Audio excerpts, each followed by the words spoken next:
Espace TV, le 22h.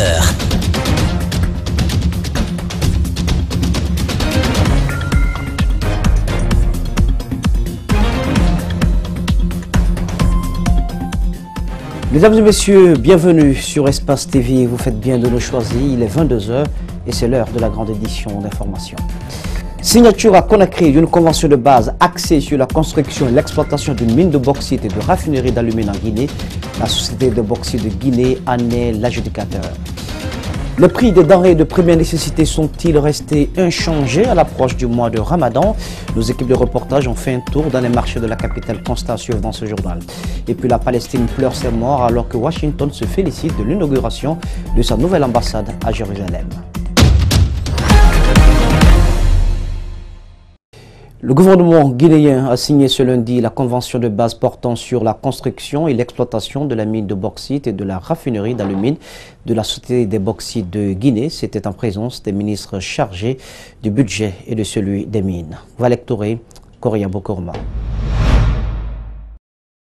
Ce projet, au-delà de l'aluminium, contribuera aussi au développement de certaines infrastructures en Guinée.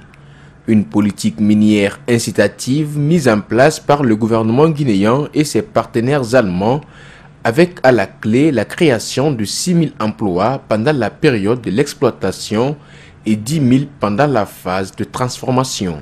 Et nous avons avec plaisir constaté que cette société s'engage à aller directement à la transformation de la bauxite en alumine, sans compter les infrastructures accessoires à réaliser dans le cadre de la mise en exploitation du projet, mais aussi les activités connexes liées notamment au secteur agricole.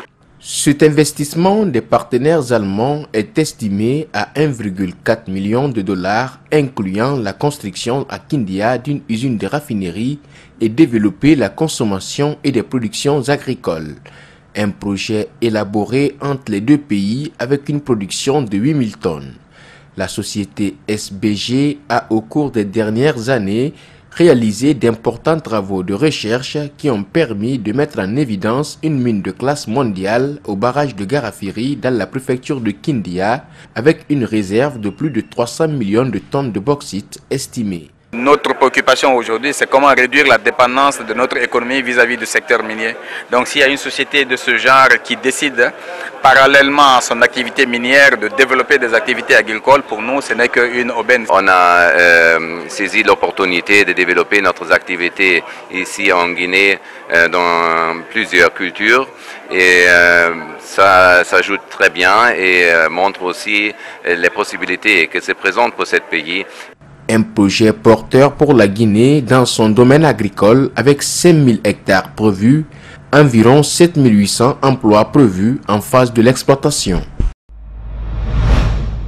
Restons dans le même sillage pour parler de l'ouverture ce mardi de l'atelier de présentation du rapport d'évaluation sur l'étude de mise en œuvre des plans de gestion environnementale et sociale des sociétés minières prévu du 15 au 16 mai 2018 et goupillé par le ministère des Mines et de la Géologie. Cet atelier a réuni des cadres de l'environnement, des eaux et forêts et quelques représentants des sociétés minières du pays. Alpha Roma Baldé, Korea Bokorma pour plus de précision. C'est un atelier de présentation et de validation de l'étude menée par un cabinet international indépendant, recruté par le gouvernement guinéen. L'idée est de mettre en œuvre les directives du président de la République dans le cadre de la compensation de l'impact des projets miniers sur le plan environnemental et social. Le cabinet a donc été recruté, est parti au niveau de toutes les sociétés en phase de construction ou d'opération pour pouvoir s'assurer que les sociétés respectent les clauses environnementales et sociales, et en particulier en s'assurant que les plans de gestion environnementale et sociale sont correctement élaborés et correctement mis en œuvre. La réalisation de ce travail et l'élaboration de ce rapport résultent aussi de la collaboration entre le ministère des Mines et celui en charge de l'environnement, qui se réjouit du rapport élaboré et encourage sa mise en œuvre avec les structures techniques et les sociétés minières. Une fois que le rapport d'étude d'impact environnemental est adopté, est validé, le plan de gestion environnementale et sociale devient en quelque sorte le cahier des charges environnementales pour la société minière. Et c'est ce plan de gestion environnementale et c'est ça qui doit être appliqué pendant toute la durée du projet, tant pendant la phase de construction, pendant la phase d'exploitation, comme pendant la phase de fermeture. Les sociétés qui ont bénéficié de cette évaluation se réjouissent déjà du projet amorcé. Nous allons appliquer ces conclusions à la lettre et je pense que la société s'est inscrite dans cette dynamique depuis très fort longtemps. Comme vous le savez, on a été élu comme la meilleure société ici en Guinée. Donc c'est les côtés que nous prenons très au sérieux et je pense que tout ce qu'ils feront comme recommandations seront prises en compte chez Bel Air Mining. Cette première présentation qui a porté sur les résultats généraux sera suivie des rencontres bilatérales entre le ministère et chacune des sociétés. Ils espèrent ensemble identifier dans un rapport les insuffisances liées à leurs activités. Le mois de Ramadan est à nos portes et la traditionnelle question revient au galop. Les prix des denrées de première nécessité sont-ils restés inchangés sur nos marchés? Eh bien, le constat est qu'ils sont relativement stables. Du sac de riz au sac de farine, en passant par le bidonville, aucun de ces produits n'a connu une augmentation de prix pour le moment. C'est le constat fait par notre équipe de reportage qui s'est rendue à Madina ce mardi. Idrissa Bari, Amara Alexil.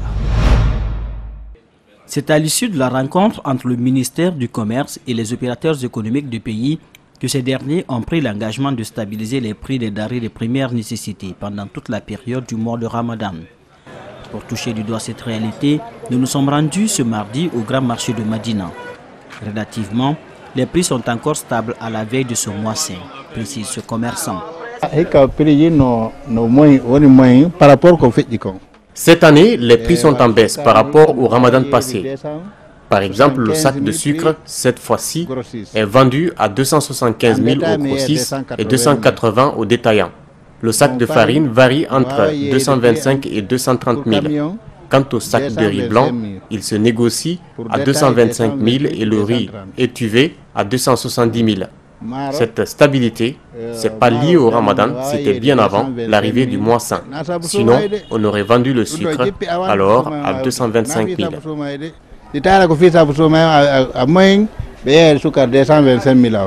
Pour éviter toute spéculation des prix de ces aliments de grande consommation en ce mois du jeûne musulman, le ministère du Commerce a signé un partenariat avec les services du colonel Thiekbro. La Chambre communale du commerce, qui a pour mission de défendre les commerçants, compte s'impliquer dans la sensibilisation de ses membres contre toute velléité d'augmentation des prix. D'ailleurs, un projet d'homologation des prix est en train d'être fait. Que les gens comprennent que les commerçants sont là pour le peuple.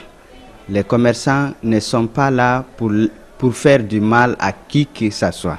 Donc le commerçant est là pour vendre son produit dans l'intérêt de tout le monde. Donc nous sensibilisons et nous demandons aux gens de comprendre les choses. C'est de comprendre aussi les commerçants par rapport à leurs prix, par rapport à leurs produits, quand ils font un prix.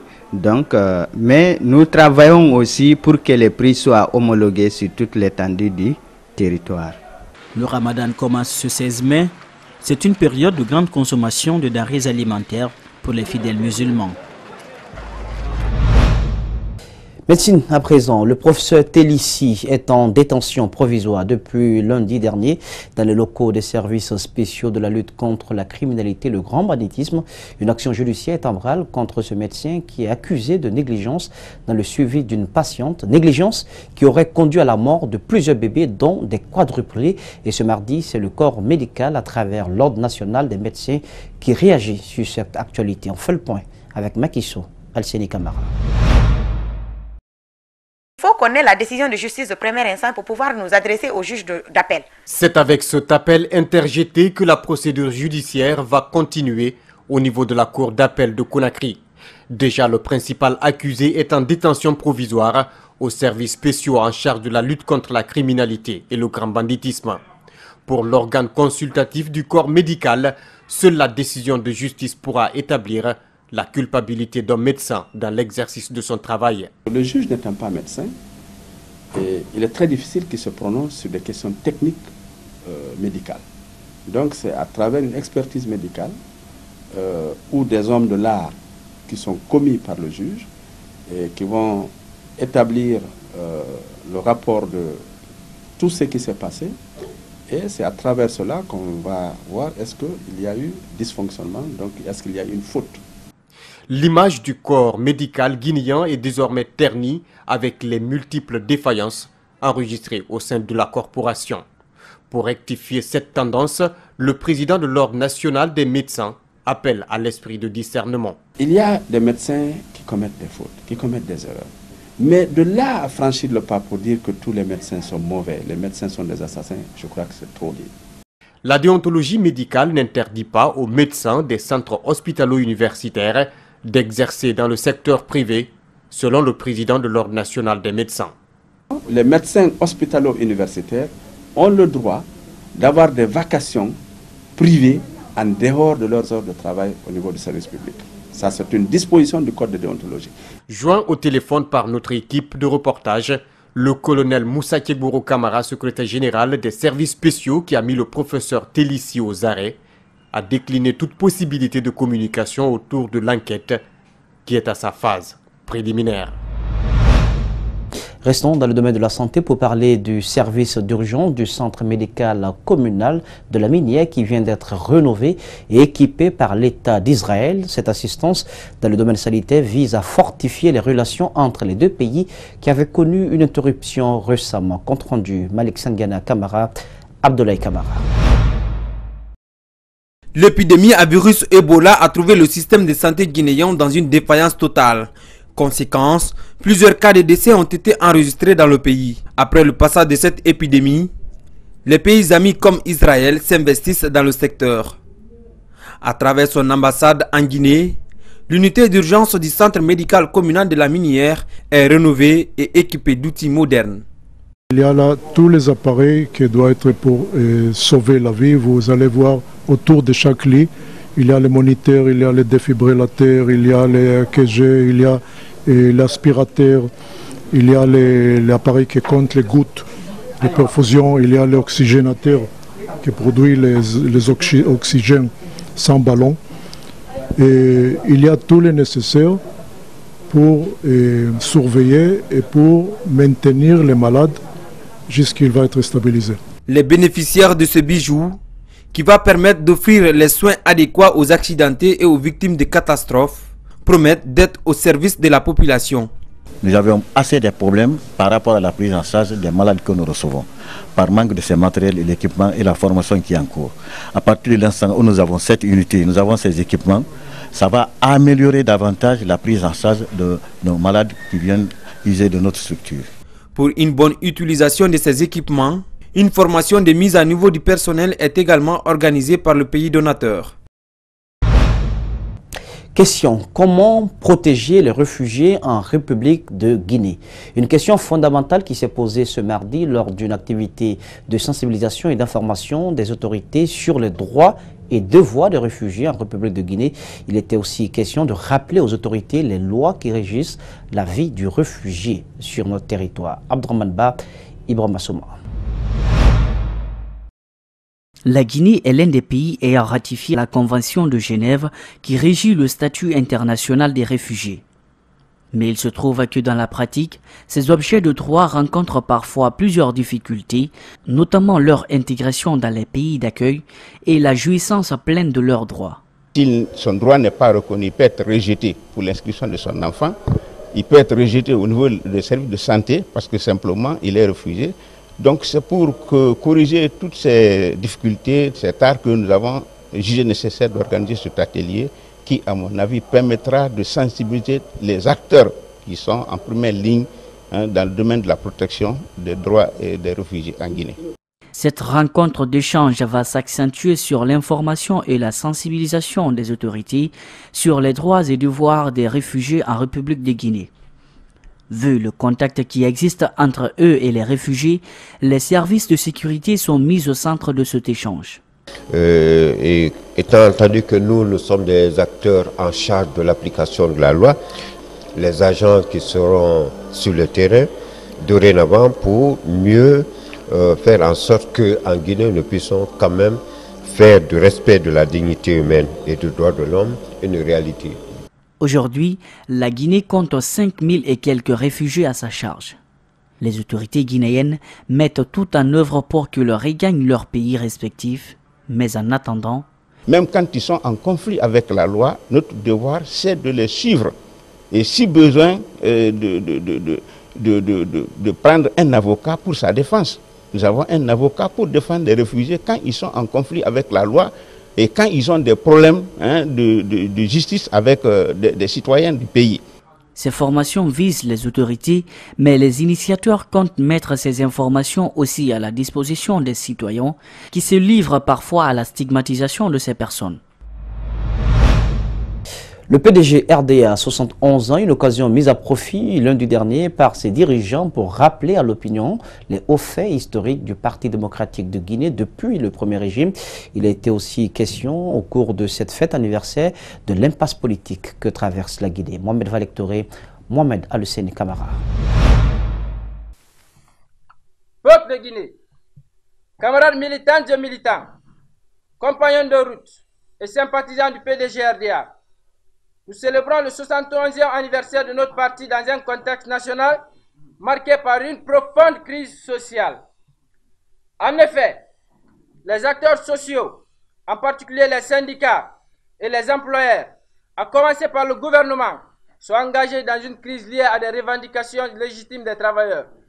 Des solutions idoines doivent être rapidement mises en œuvre, susceptibles d'améliorer durablement les conditions de vie et de travail des travailleurs et de tout le peuple de Guinée, sans remettre en question les nécessaires équilibres macroéconomiques et les avancées en matière de croissance.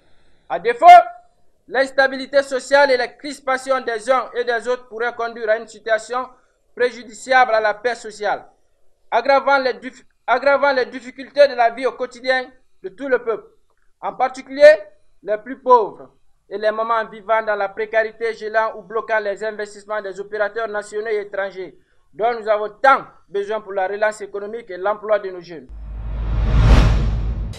L'eau, l'enjeu vital des relations internationales. C'est l'intitulé du nouveau livre de Cabinet Komara. L'ancien Premier ministre guinéen soulève la grande question relative à la gestion de l'eau. Cet élément indispensable, il nous fait comprendre, peut parfois transcender les divergences culturelles et rapprocher les peuples. C'est ce lundi que l'œuvre a été présentée au grand public guinéen. C'est un reportage signé Mohamed Damaro Camara, Aboubakar Din Camara.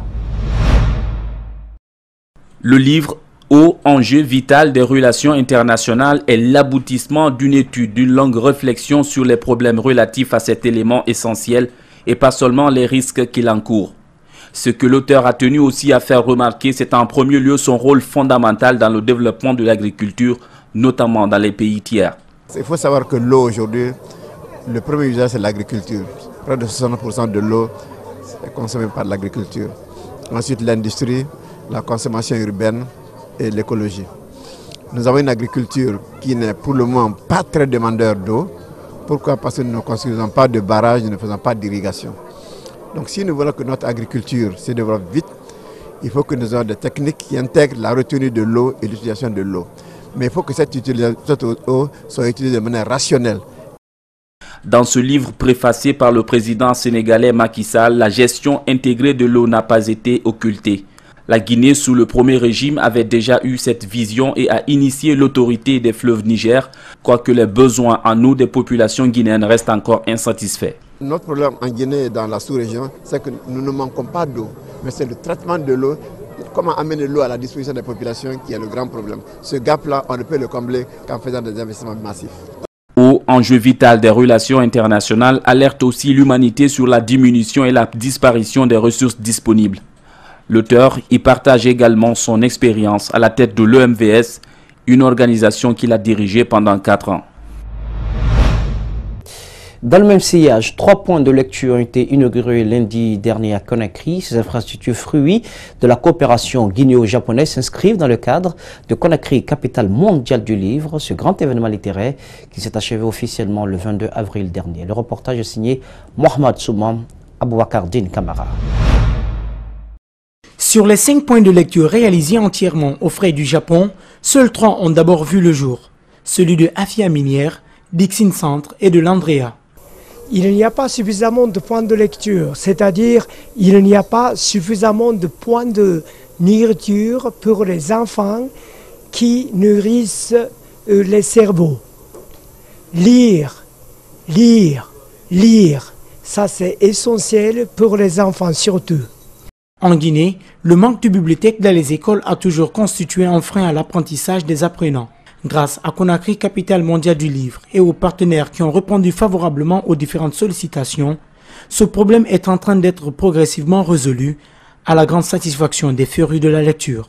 C'est les résultats de Conakry, capitale mondiale du livre. Parce que ce qui va se passer tout de suite, c'est dans 10 ans, dans 20 ans, dans 30 ans, les élèves vont continuer à utiliser ce point de lecture, à utiliser cet espace de réflexion.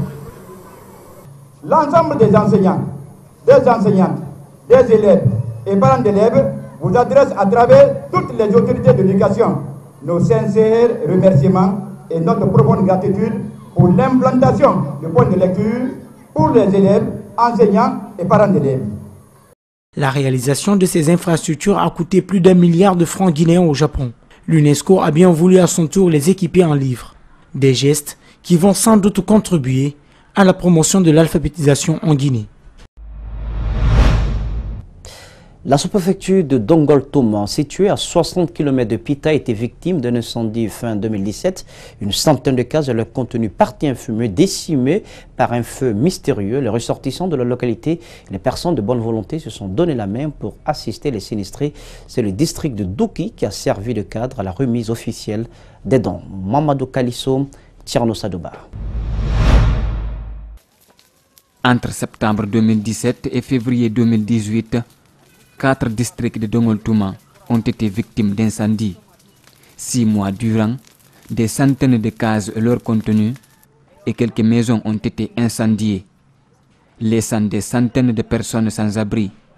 Pour assister les sinistrés, une campagne de collecte a été organisée par les ressortissants de la localité. Près de 306 millions de francs guinéens ont été mobilisés. Plus de 7000 feuilles de tôle distribuées aux victimes en fonction des pertes subies. Il y a 3 catégories de personnes. Ceux qui ont perdu des maisons, et chacun peut avoir, on a mis 110 feuilles. Ceux qui ont perdu des cases habitables, ça 45 feuilles par cage, et les cuisines, 15 feuilles par cuisine. Les sinistrés ont reçu certes des tôles, mais ils ont besoin d'autres agrégats pour reconstruire leur maison. Le président de la délégation spéciale de Dongoltoma invite l'État à faire bénéficier les victimes le budget alloué aux catastrophes naturelles. Je crois, si je ne me trompe pas, il y a un budget qui est voté à l'Assemblée nationale chaque année, appelé budget des catastrophes naturelles, qui existe, je crois. Donc, c'est lance un appel solennel à l'endroit du gouvernement qu'il vienne en aide à ces sinistrés. Vous savez, la pluie arrive. Là, aujourd'hui, on a dit qu'on a eu de tôles, mais c'est de tôles qu'on a eu.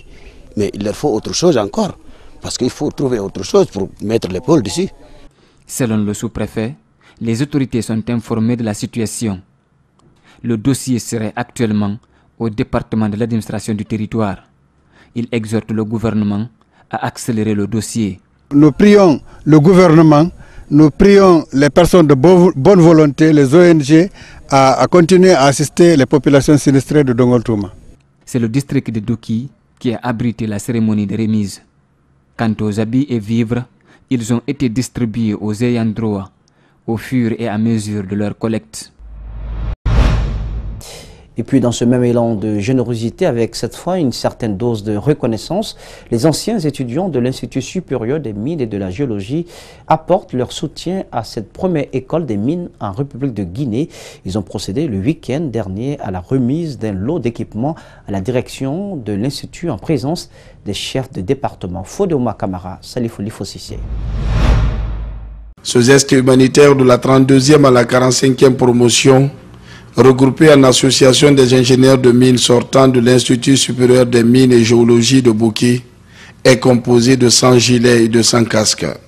Ils sont nombreux à travailler dans les entreprises minières du pays, mais ceux de la SAG ont décidé de faire une marche arrière à l'école qui les a formés. On est venu d'abord dans le cadre de notre association des sortants de géomines résidant à Sigiri, pour venir ici leur montrer qu'ils ont formé des cadres qui sont reconnaissants. Il n'est pas question qu'on regarde devant seulement, on va faire un retour en arrière pour montrer que vraiment on est fiers d'être formés à l'Institut des géomines de Bouquet. Cette ancienne étudiante de l'Institut supérieur des mines et géologie de Bouquet invite les filles à plus de responsabilités. Moi, je suis une femme. On dit que la femme n'est pas bien dans la mine, mais moi je vais dire que c'est faux, c'est pas vrai. Depuis que j'ai terminé à Tamakene ici, je travaille dans la mine, je lis la théorie là à la pratique, le bureau et le terrain encore. Ce que je recommande à mes jeunes sœurs, de prendre le courage et travailler durement. Parce que si on ne veut pas, je répète encore, si on ne veut pas faire quelque chose, on trouve toujours l'excuse. Mais si on veut faire, on trouve le chemin de le faire. Pour les responsables de l'Institut, ce bel exemple des anciens étudiants des mines et géologie de Bouquet doit attirer l'attention des autres. C'est un geste symbolique qui a toute sa portée, toute sa dimension. Et ça nous montre qu'il y a des gens encore qui croient en géomine, qui sont pour le développement du géomine. Donc on est plus que ravis. On les remercie et nous pensons que ça peut être une ouverture pour d'autres anciens sortants de géomine pour pouvoir penser au développement de cet institut. Créé en 2014, les anciens étudiants de Tamakene ont mené des activités de reboisement dans la préfecture de Sigiri. Retour à Conakry pour parler du complexe hôtelier La Belle Vue qui a été inauguré le week-end dernier en présence de plusieurs personnalités publiques, notamment le ministre Thibaut Camara, ministre conseiller du président de la République. Le directeur général de l'Office national du tourisme a quant à lui salué la construction d'une telle infrastructure et encouragé les autres promoteurs à en faire autant. Alcénie Barry commente les images de Tierno Sadouba. Situé au quartier Bellevue, dont le complexe hôtelier porte le nom, c'est une merveille. 21 chambres climatisées, des mini-suites, une boîte de nuit avec une puissance sonore de 5000 watts, un restaurant plat français et afrofusion, salle de conférence, digne d'un hôtel haut standing. Toutes les chambres sont modernes avec un confort. Nous avons un mini-bar, nous avons la Wi-Fi gratuite, nous avons des télévisions écran plat avec un bouquet Canal+. Aussi, vous pouvez trouver aussi une salle de réunion, une salle de conférence qui va pouvoir faire avec des traducteurs et des rétroprojecteurs. Ce bijou, comme il l'appelle, est l'œuvre du gouverneur de la ville de Conakry. Une satisfaction pour les ministres qui saluent un environnement favorable pour l'investissement. C'est un sentiment de fierté de voir qu'un Guinéen investit chez lui, ce qui veut dire qu'il croit en son pays et qu'également notre pays a des ressources propres, capables de le transformer. C'est également un sentiment de satisfaction de voir une œuvre aussi belle réalisée en si peu de temps.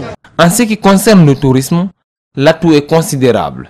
Les félicitations ne manquent pas et les invitent aux autres promoteurs aussi.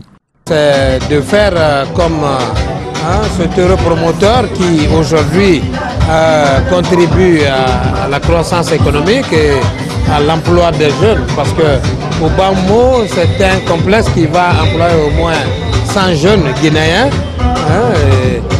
Donc c'est d'encourager les uns et les autres au lieu d'aller investir à l'étranger ou bien planquer de l'argent ailleurs, c'est d'investir en Guinée. Ce complexe hôtelier ravit également le ministère de la Culture, qui voit en ce lieu un espace de prestations artistiques et de rencontres entre acteurs du milieu. Orange Money compte déjà 1 million d'utilisateurs. La société de téléphonie mobile Orange, leader dans le domaine du paiement mobile, se félicite de ce cap franchi. Ce résultat, elle le doit à l'implantation de plus de 18 000 points de vente dans le pays. À ce rythme-là, les promoteurs comptent maintenir la cadence dans les autres pays, notamment en France, au Mali et au Sénégal. Je vous propose ce public reportage signé Djibril Ba, Abouakadine Camara. Il a été opportun pour le personnel d'Orange Guinée de faire le point sur le service Orange Money. Lancé en septembre 2012, ce produit a révolutionné, dit-il, l'inclusion financière, le mode de vie des Guinéens. En d'autres termes, la téléphonie mobile est devenue un outil indispensable dans leur quotidien. Aujourd'hui, grâce au mobile, il y a une possibilité de convertir de l'argent liquide en argent électronique traçable et contrôlé. Aujourd'hui, nous avons 2 millions de Guinéens qui ont souscrit au service d'Orange Money, donc ça veut dire vraiment une adoption très importante. Et chaque mois, il y a 1 million de clients qui utilisent Orange Money. Le taux de bancarisation étant faible et inférieur à 10%, Orange Guinée a certainement eu raison de favoriser l'écosystème de la transaction. Montrant sa volonté d'élargir son écosystème, la téléphonie mobile lance Orange Finance Mobile Guinée, qui a accompagné le gouvernement dans sa campagne d'encaissement des ventes de la taxe unique sur les véhicules. Aujourd'hui, c'est 1 million de clients, mais ce n'est que le début. Nous pouvons vous dire que nous travaillons à offrir un ensemble de services financiers à toutes les populations guinéennes, à l'ensemble de nos clients. Nous avons déjà ouvert le transfert international de la France vers la Guinée et l'inverse, nous y travaillons. Nous travaillons aussi à ouvrir des corridors de transfert international vers les pays de l'UEMOA. Vu les performances d'Orange Guinée, le futur se définit pour elle tranquillement. Déjà, l'entreprise voudrait, par le biais de ses services, proposer des produits d'épargne et de crédit, développer l'interopérabilité pour le transfert et le paiement et accélérer le développement du digital.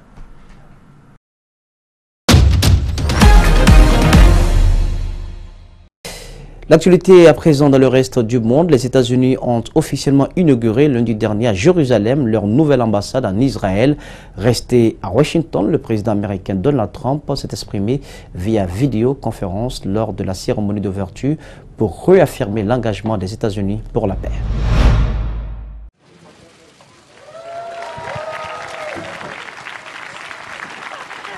On behalf of the 45th President of the United States of America, we welcome you officially and for the first time to the Embassy of the United States here in Jerusalem, the capital of Israel.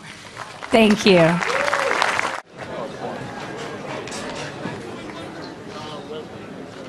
Our greatest hope is for peace.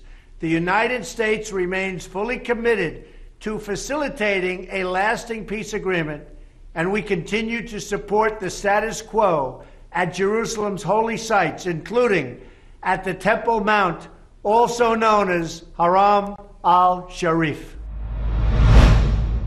Et pendant ce temps, de violents heurts ont éclaté à la frontière entre Gaza et Israël, des affrontements qui ont fait déjà des dizaines de victimes. Il s'agit des manifestations en réaction à l'inauguration de l'ambassade des États-Unis à Jérusalem. C'est le bilan le plus lourd depuis la guerre de 2014 entre le Hamas et Israël. Au moins 52 Palestiniens ont été tués lundi près de la frontière entre Israël et Gaza. Environ 35 000 manifestants se sont rassemblés en différents points et de petits groupes ont tenté de s'approcher de la frontière, lourdement gardée par l'armée israélienne. Ces petits groupes ont tenté de s'attaquer à la barrière, lancer des pierres en direction des soldats et essuyer des tirs en retour selon l'AFP.